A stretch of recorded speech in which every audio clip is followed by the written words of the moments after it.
আসসালামু আলাইকুম। আমি আমি কানাডা থেকে বলতেছি। কানাডা টরন্টো থেকে বলতেছি। আমাদের এখানে প্রচুর স্নো পড়ছে। তাও প্রচুর প্রচুর যে পরিমাণে স্নো পড়ার কথা তার চেয়েও অনেক কমে আছে আমাদের স্নো। মানে সাসকাচুয়ান, ক্যালগেরি, মন্ট্রিয়াল, কুইবেক ওইসব এলাকায় আরও প্রচুর পরিমাণে স্নো। এখানে তাও অনেক কম। এই যে দেখেন আশেপাশে, এই যে এটা হইতেছে বাসার আশেপাশে।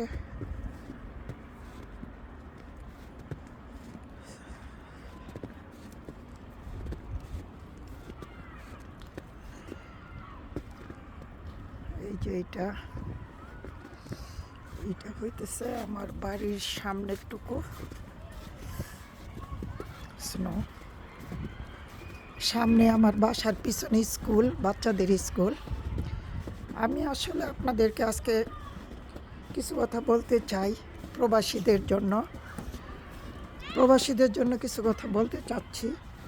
কারণ আমরা যারা কানাডাতে থাকি, আমেরিকা থাকি, অস্ট্রেলিয়া থাকি, ইংল্যান্ড থাকি, মানে বিভিন্ন বড় বড় জার্মান এসব দেশে থাকি, জাপান, এদের লাগেজ একটা বেশি কাটা হয় না। কারণ আমাদের এখান থেকে আমরা তো স্বর্ণ টন্য নিয়ে যাই না। এখানে ডলার আর কম্পিউটার, ফোন টোন এইগুলো আর কি নেওয়া হয়। এগুলা তো মানে একটা কম্পিউটার কিনতে গেলে অনেক এক্সপেন্সিভ, অনেক দাম। এত দাম দিয়ে কিনা। সামনে যে স্কুলে বাচ্চারা এই যে স্নোর মধ্যে খেলতেছে, এখানে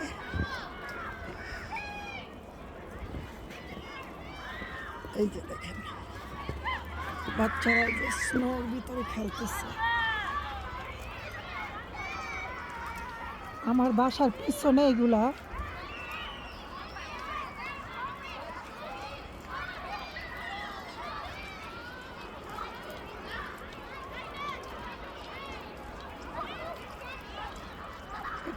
এই স্কুলে আমার ছেলে লেখাপড়া করতো।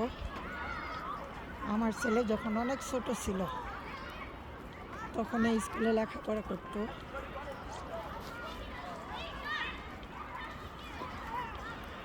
আচ্ছা যাক, এইটা হচ্ছে আমার বাসার একদম পিছনের অংশটুকু। আচ্ছা আচ্ছা, যা বলতেছিলাম, যারা আমরা কানাডা ও অস্ট্রেলিয়া আমরা ইয়েতে থাকি, তাদের জন্য আমরা যখন বাংলাদেশে যাই এয়ারপোর্টে আমাদের তেমন সমস্যা হয় না। কারণ আমাদের লাগেজ এগুলো তারা কাটাকাটি করে না। কারণ তারা জানে আমরা যারা কানাডা, আমেরিকা এসব দেশ থেকে যারা যায় তাদের ব্যাগে অত পরিমাণে মনে করেন মোবাইল বা আপনার মনে করেন স্বর্ণ টন্য থাকে না, ঠিক আছে?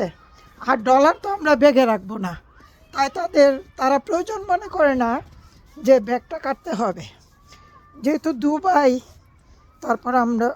দুবাই, সৌদি আরব, কুয়েত, তারপর এইসব দেশে বেশি কাটে। কারণ সিঙ্গাপুর, এদের বেশি লাগেজ কাটে। তারা তখন জানে যে এদের লাগেজে ওরা বউ বাচ্চার জন্য স্বর্ণ টন্য কিনে নিয়ে যায়, বউ বাচ্চার জন্য স্বর্ণ কিনে, তারপর অনেক তারা জিনিসপত্র কিনে। যারা এই সৌদি আরব, কুয়েত, দুবাই, তারপর আপনার এইসব এলাকায় থাকে, তাদের মনটা কিন্তু অনেক বড়, এত বড় যে তারা আত্মীয় স্বজনের জন্য প্রচুর পরিমাণের জিনিস নিয়ে আসে। এত প্রচুর পরিমাণের জিনিস আনে যে বলার বাহিরে। এই জন্য তাদের লাগেজটা বেশি কাটা হয়। বিশেষ করে এয়ারপোর্টের এরা অনেকেই ভাবে যে এখানে স্বর্ণ থাকে, তারপর দামি দামি গিফট থাকে, মোবাইল এসব থাকে, এই জন্য এদের লাগেজটা বেশি কাটে। তবে আমি সরকারকে অনুরোধ করব, যারা লাগেজ উঠানামা করে তাদের যাদেরকে হায়ার করা হয়েছে তাদের এডুকেশনের দিক দিয়ে তাদের যোগ্যতা তেমন নাই, হয়তো মেট্রিক পাস 8 পাস এরকম হইতে পারে।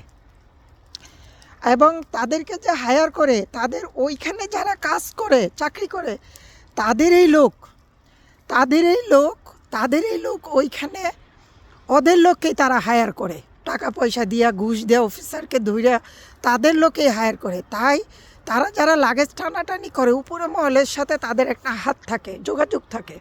ওই ওই যোগাযোগের কারণেই তারা এত বড় বড় কাজ করতে তারা সাহস পায়, লাগেজ কাটা এটা কাটা। কেন এয়ারপোর্টে তো আপনার সিসি ক্যামেরা আছে, তারা যে লাগেজ কাটতেছে প্রতিটা জায়গায় জায়গায় সিসি ক্যামেরা আছে, তাহলে কি করে তারা এই কাজগুলো করে? তারপর লাগেজ ছুঁড়া মেলাম আর ফালাই দেয়, এগুলো তো ঠিক না। একটা মানুষের 14 বছর 15 বছর এত বছর যাবৎ তাদের কষ্টের পয়সা দিয়া তারা আত্মীয় স্বজনের জন্য কিছু গিফট আনে, হয়তো একটা দুইটা মোবাইল, হয়তো আপনার কিছু স্বর্ণ, বাচ্চার জন্য বউয়ের জন্য হয়তো নিয়ে আসে, বা বিয়ে করবে কেউ সেই জন্য নিয়ে আসে।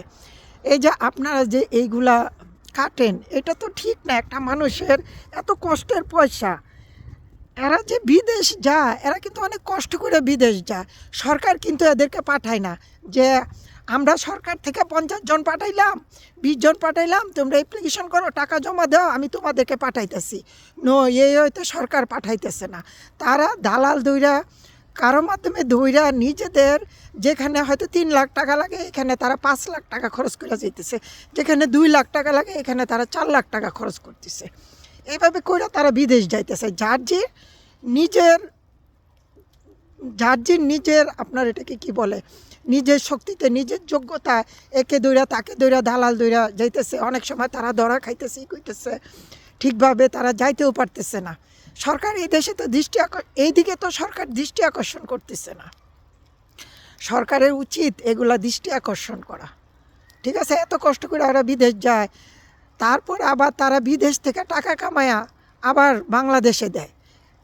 ঠিক আছে, এখন যদি এই যে আসিফ নজরুল কিছুদিন আগে বলল যে 2টার বেশি মোবাইলই করা যাবে না, আনা যাবে না, যদিও আনা যায় 6 মাসের পরে তাদের রেজিস্ট্রেশন করতে হবে, আবার হয়তো 35,000 বা 45,000 টাকা জামানত দিয়ে আবার রেজিস্ট্রেশন করতে হবে। কেন ভাই আবার তারা জামানত করবে? আপনার বলা উচিত যারা 6 মাসের বেশি বিদেশে থাকে, যারা 6 মাসের বেশি, 6 মাসের উপরে, তারপরে 1 বছর 2 বছর 3 বছর, তারা যদি দেশে আসে তাদের জন্য 2টা ফ্রি, 2টা মোবাইল ফ্রি, কম্পিউটার ফ্রি একটা, এরকম আপনি বলতে পারেন, কিন্তু তাদেরটা রেজিস্ট্রেশন করতে পারবেন না। আর যারা ট্যুরিস্ট বিষয় মনে করেন দুবাই যাইতেছে, সৌদি যাইতেছে, কাতার যাইতেছে, ইরান যাইতেছে, ইরাক যাইতেছে, সিঙ্গাপুর যাইতেছে, থাইল্যান্ড যাইতেছে, চায়না যাইতেছে, যারা ট্যুরিস্ট বিষয় যাওয়া আসা করতেছে, বিভিন্ন বড় বড় দেশেও যাইতেছে, তাদের কাছে আপনি ট্যাক্স দাবি করতে পারেন। তাদেরকে আপনি রেজিস্ট্রেশন করার জন্য তাদেরকে বলতে পারেন, তাদের ট্যাক্স দাবি করতে পারেন। ঠিক আছে, আপনি যারা কিনা মনে করেন লং টাইম থাকতেছে, 6 মাসের বেশি, 1 বছরের বেশি, তাদের কাছে এটা আশা করা যায় না, কারণ তারা তো একবারে আসতেছে বাংলাদেশে, আবার হয়তো 6 মাস পরে আবার যাবে, আবার পরের বছর আসবে। আপনি একটা করতে পারেন যে 1 বছর উপরে থাকলে বা 8 মাসের বেশি থাকলে তাদেরকে রেজিস্ট্রেশন ফি ধরা হবে না, যারা এর নিচে থাকে তাদেরকে আপনি ধরতে পারেন। ঠিক আছে, আর বা যে কেউ একবারে চলে আসতেছে বিদেশ থেকে, সে আর যাবে না, চলে আসতেছে সে আর যাবে না, হয়তো যাবে 1 বছর পরে 2 বছর পরে, তাদের জন্য আপনি ফ্রি করতে পারেন। এছাড়া কারোর জন্য আপনি এরকমভাবে ফ্রি মানে নিতে পারেন না, রেজিস্ট্রেশন ফি নিতে পারেন না আপনি। আর বিদেশে যারা থাকে ভাই, আপনাদেরকে আমি বলতেছি, যারা আপনারা বিদেশ থাকেন তাদেরকে বলতেছি, টাকা পয়সা পাঠান, এটা আপনি একটু বুঝে শুনে পাঠাবেন দেশে। আপনাদের ভাই বোন মা বাবা আছে, আত্মীয় স্বজন আছে, তাদেরকে পাঠাবেন। আপনারা যখন বিদেশ থাকেন তারা তখন আপনাদেরকে মিষ্টি মিষ্টি করে কথা বলে, এত মিষ্টি করে কথা বলে যে তারা আপনার ভালো চায়, তারা আপনার উন্নতি চায়।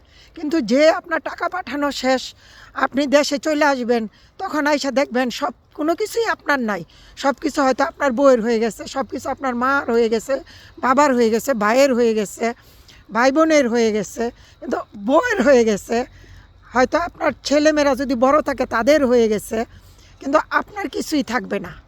তাই আপনি মনে করেন যে টাকাটা কামাই করেন মান্থলি, ধরেন 1 লাখ টাকা, 1.5 লাখ টাকা, 50,000 টাকা, এটার আপনি অর্ধেক পাঠাবেন বাংলাদেশে।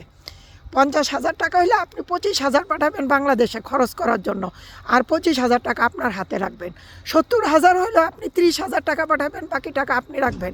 মানে 30 থেকে আপনার 25 থেকে 30, 35 ঊর্ধ্বে 40,000-এর বেশি আপনার টাকা বাংলাদেশে আত্মীয় স্বজনে খরচ দিবেন না, ছেলেমেয়ের খরচ দিবেন না। হ্যাঁ, যদি দেওয়ার দরকার হয় দিবেন, ছেলে মেয়ে কী করতেছে, কী ইউনিভার্সিটি পড়তেছে, তার লেখাপড়া, সেটা তো অন্য আরেকটা কেস, ওই অনুযায়ী দিবেন, এছাড়া তো দিবেন না।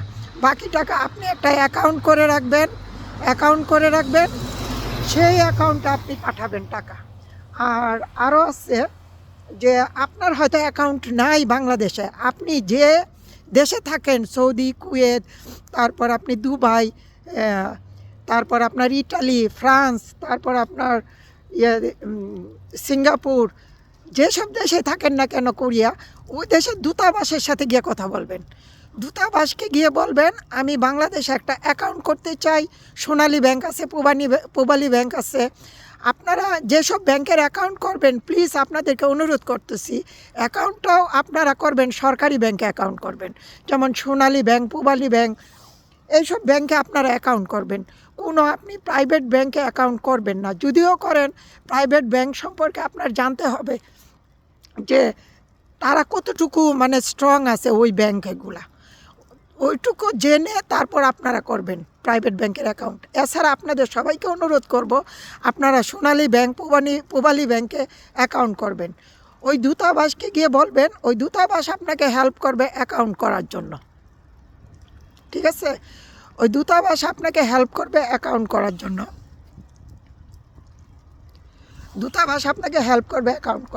ওইখান থেকে আপনারা অ্যাকাউন্ট করবেন। আর সরকারকে বলবো যে আসিফ নজরুলকে বলবো, আপনারা বিদেশে যারা প্রবাসী থাকে তাদেরকে কথায় কথায় আপনারা ভোট দিতে দিবেন না, সুযোগ দিবেন না। অথচ যখন আপনাদের জুলাই আন্দোলন হয়েছিল, তখন এই প্রবাসীরাই আসছিল, জুলাই আন্দোলনে এই প্রবাসীরাই কিন্তু আসছিল অনলাইনে যুদ্ধ করতে, ঠিক আছে? তারাই উৎসাহ দিছিল, তারাই রেমিটেন্স পাঠাইছে আপনার বাংলাদেশে, ঠিক আছে?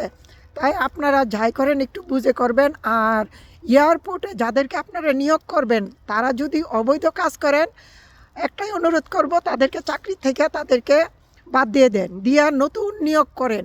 এবং যাদেরকে চাকরি থেকে বাদ দিবেন বা শোকজ করবেন, তাদেরকে আবার হয়তো দেখা গেল তারা ঘুষ নিয়ে আবার চাকরিতে জয়েন করবে। কিন্তু না, আপনারা এই দিকটা খেয়াল রাখবেন। আশা করি আপনারা এই জিনিসটা একটু দেখেন। আসিফ নজরুলকে বলবো, ডক্টর ইউনূস সাহেবকে বলবো, আবার তো আমাদের দেশে নতুন সরকার আসতেছে, যে দলেই আসুক নতুন সরকার আসবে। আমরা চাই যে ভালো কোনো দল আসুক, যে কিনা আমাদের ন্যায়ের পথে নিবে, ইসলামের পথে নিবে, ঠিক আছে? আমরা সুবিচার পাবো। এইসবকেই আমরা যাদেরকে ভালো মনে করব, আমরা তাদেরকেই ভোট দিব। আর আপনারা হুজুকে মাতবেন না, যাকে তাকে ভোট দিবেন না, ঠিক আছে? যারা আপনাকে ভোটের আগে আপনাদেরকে হুমকি দিতেছে, তারা তো ভোটের পরে আপনাদেরকে হুমকি দিবেই। আমরা চাই দেশে আইন শৃঙ্খলা ভালো হোক, হোক, মানে সব কিছু ভালো হোক, এদেরকেই আপনারা ভোট দেন।